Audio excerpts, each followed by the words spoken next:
Ration দুর্নীতি মামলায় তল্লাশি ইডির 4 ইন্সপেক্টর সালমা হেমব্রমের বাড়িতে ইডি। কল্যাণীর এ ব্লকের 5 পল্লীতে বাড়ি 4 ইন্সপেক্টরের। 7 সকালে রেশন দুর্নীতি মামলায় তল্লাশি ইডির 4 ইন্সপেক্টর সালমা হেমব্রমের বাড়িতে তল্লাশি অভিযান। কল্যাণীর এ ব্লকের 5 পল্লীতে বাড়ি 4 ইন্সপেক্টরের। একেবারে 7 সকালে ময়দানে নেমে পড়েছে ইডির আধিকারিকরা। রেশন দুর্নীতি মামলাতে তল্লাশি চালাচ্ছেন ইডির আধিকারিকরা। 4 ইন্সপেক্টর সালমা হেমব্রমের বাড়িতে তল্লাশি ইডির। কল্যাণী এ ব্লকের 5 পল্লীতে বাড়ি 4 ইন্সপেক্টরের। কল্যাণীর এ ব্লকের 5 পল্লীতে 4 ইন্সপেক্টরের বাড়িতে তল্লাশি ইডির। সালমা হেমব্রমের বাড়িতে তল্লাশি চালাচ্ছেন ইডির আধিকারিকরা। রেশন দুর্নীতি মামলায় তল্লাশি ইডির। 4 ইন্সপেক্টর সালমা হেমব্রমের বাড়িতে তল্লাশি ইডির। কল্যাণীর এ ব্লকের 5 পল্লীতে বাড়ি 4 ইন্সপেক্টর। এ নিয়ে আমরা কথা বলবো। কল্যাণী থেকে সরাসরি রয়েছে আমাদের প্রতিনিধি সুবল মজুমদার। সুবল, এই যে 4 ইন্সপেক্টর তার বাড়িতে তল্লাশি চলছে রেশন দুর্নীতি মামলায়, 4 ইন্সপেক্টরের সাথে কি যোগসূত্র, কি জানতে পারছো? দেখো, প্রথমে বলি আমার ঠিক পেছনেই কিন্তু এই বাড়ি, এবং এই বাড়িতে 7 সকালে ইডি আধিকারিকরা আসে, সঙ্গে কেন্দ্রীয় বাহিনী।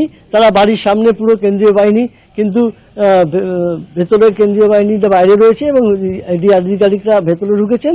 কাউকে এখানে যেতে দেওয়া হচ্ছে না। যেটা জানা যাচ্ছে, এই সালমা হেমব্রম যিনি ফুড ইন্সপেক্টর, তিনি ভাঙড়ে পোস্টিং ছিলেন এবং তল্লাশি ইডির যে সমস্ত তল্লাশি বা অনুসন্ধান চলছে তাতে এই সালমা হেমব্রমের নাম চলে আসে বলে আমরা সূত্র মারফত জানতে পারি। এবং সেই কারণেই আজকে যে 4-5 জায়গায় ইডির হানা হয়েছে, তার মধ্যে কল্যাণীর এই 5 পল্লীতে সালমা হেমব্রমের বাড়িতেও কিন্তু এই মুহূর্তে ইডি আধিকারিকরা রয়েছেন। ভেতরে তারা কথাবার্তা বলছেন, তল্লাশি করছেন। বাইরে কিন্তু সেন্ট্রাল বাহিনী রয়েছে বাড়ির সামনে, এবং সামনের রাস্তাতেও কিন্তু বেশ কিছু সেন্ট্রাল বাহিনীর ফোর্স রয়েছে, এবং কাউকে সেখানে ভেতরে যেতে দেওয়া হচ্ছে না, এবং কাউকে ভেতর থেকে বাইরেও আসতে দেওয়া হচ্ছে না। এবার কি ঠিক তদন্ত তারা এসছে তা এখনো জানা যাচ্ছে না। তবে যতক্ষণ তদন্ত করে তারা না যাবে ততক্ষণ পর্যন্ত কি বিষয়ে এই তদন্ত, কেন এই তদন্ত, তা কিন্তু এখনই জানা সম্ভব নয়। সুবল, কতজন ইডি আধিকারিক রয়েছেন? কজনের? 5 জনের আধিকারিক একটি দল ভিতরে গেছে, এবং বাইরে রয়েছে সিআরপিএফ মানে কেন্দ্রীয় বাহিনীর জওয়ানরা। তসমিনা, সুবল, এই যে 4 ইন্সপেক্টর সালমা হেমব্রমের ব্যাপারে কি স্থানীয় বাসিন্দারা তারা কিছু মন্তব্য করেছেন? না, দেখো, এই ঘটনার পর কিন্তু কেউ মুখ খুলছে না। তবে এই যে সালমা হেমব্রম, তার কিন্তু বয়স প্রায়, ওই মহিলার বয়স প্রায় 40-40-এর উপরে, এবং তার বাড়িতে এইরকম আসাতে আর তার যে প্রতিবেশী তারা কিন্তু একেবারে মুখে করু পেটেছেন, এবং তারা ভাবতেও পারছেন না যে কি এমন ঘটলো, কেন এই ইডির তল্লাশি তার এই বাড়িতে, সেটা কিন্তু তারা এখনো বুঝতে পারছে না।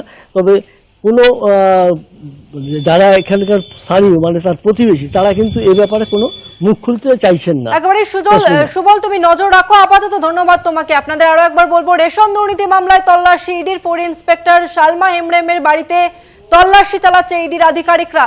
কল্যাণীর এ ব্লকের 5 পল্লীতে বাড়ি ওই 4 ইন্সপেক্টরের। তবে কি কারণে তল্লাশি, কি যোগসূত্র ওই 4 ইন্সপেক্টরের সাথে এখনই কিন্তু জানা যায়নি।